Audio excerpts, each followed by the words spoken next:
markets.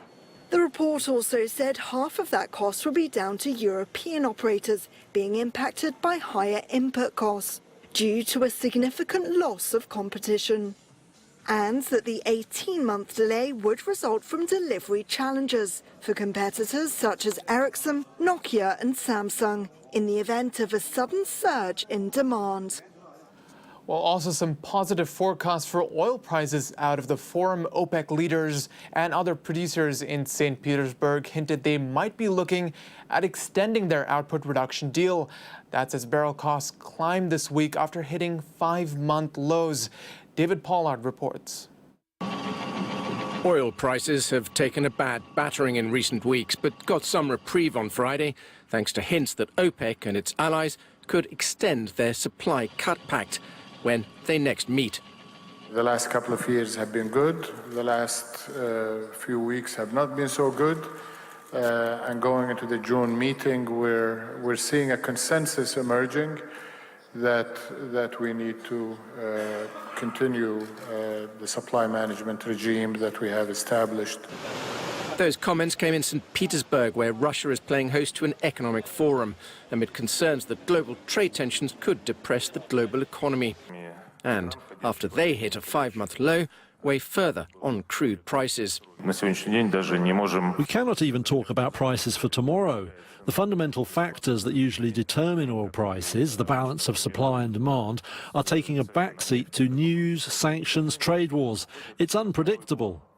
Growth in oil demand, Novak said, had taken a sharp hit in 2019, but WTI crude prices perked up by around 50 cents a barrel on Al-Fali's remarks, and around 60 cents for Brent, to put it just over $62 a barrel.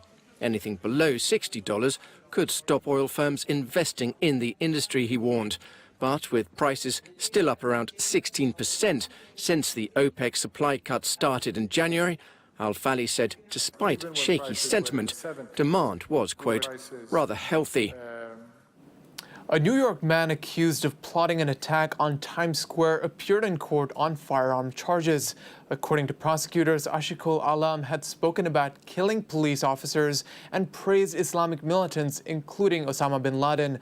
Tamara Lindstrom reports.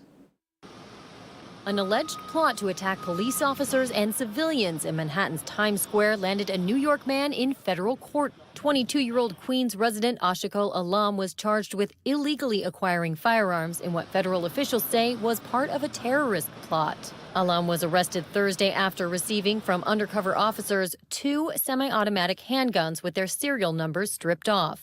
Prosecutors say during a meeting with an undercover agent, Alam praised Osama bin Laden and expressed support for the 9/11 attacks and for the Islamic State.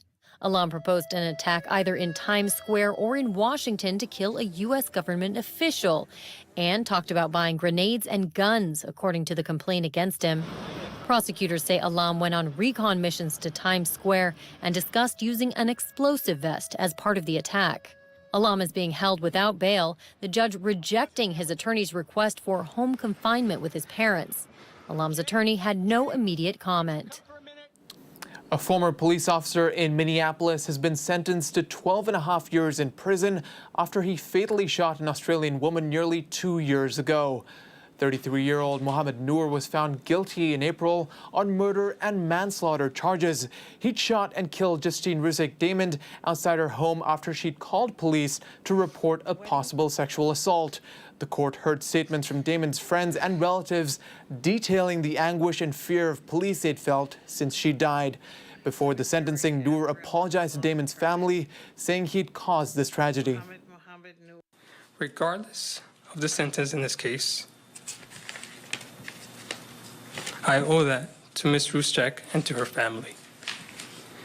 The moment I pulled the trigger, I felt fear.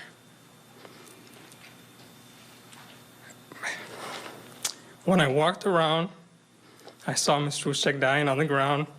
I felt horror. Seeing her there, I knew in an instant that I was wrong. The depth of my error has only increased from that moment on. U.S. President Donald Trump has taken aim at NASA, once again criticizing the space agency for plans to put astronauts back on the moon by 2024. That's despite having promoted the moon mission earlier. In a tweet, Trump instead urged NASA to focus on much bigger goals, like going to Mars. That's before he went on to suggest that the moon was a part of Mars.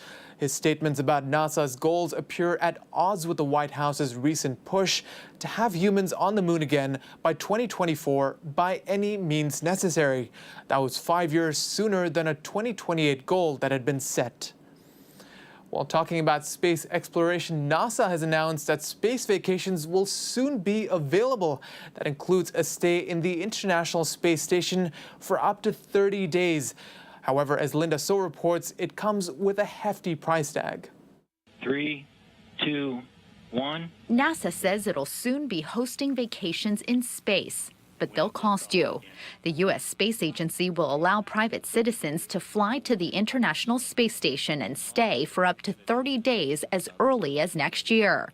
The cost of the flight will be around $50 million, plus room and board. If a private astronaut is on station, they will have to pay us while they're there for the life support, the food, the water, things of that nature. If you look at the pricing and you add it up back of the napkin, it would be roughly about $35,000 a night per astronaut, but it won't come with any Hilton or Marriott points.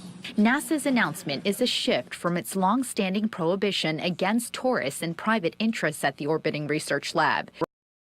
Broader push to expand commercial activities at the ISS. Transport will be provided by Boeing and SpaceX. Both companies are currently developing capsules that'll carry humans to the ISS. NASA says opening the door to private enterprise will help fund the agency's goal of returning to the moon by 2024. Okay, that's it for now. Make sure you join us tomorrow night for all the stories that are shaping your world. I'm Dhruv Tikekar, and this is View TV News. Good night.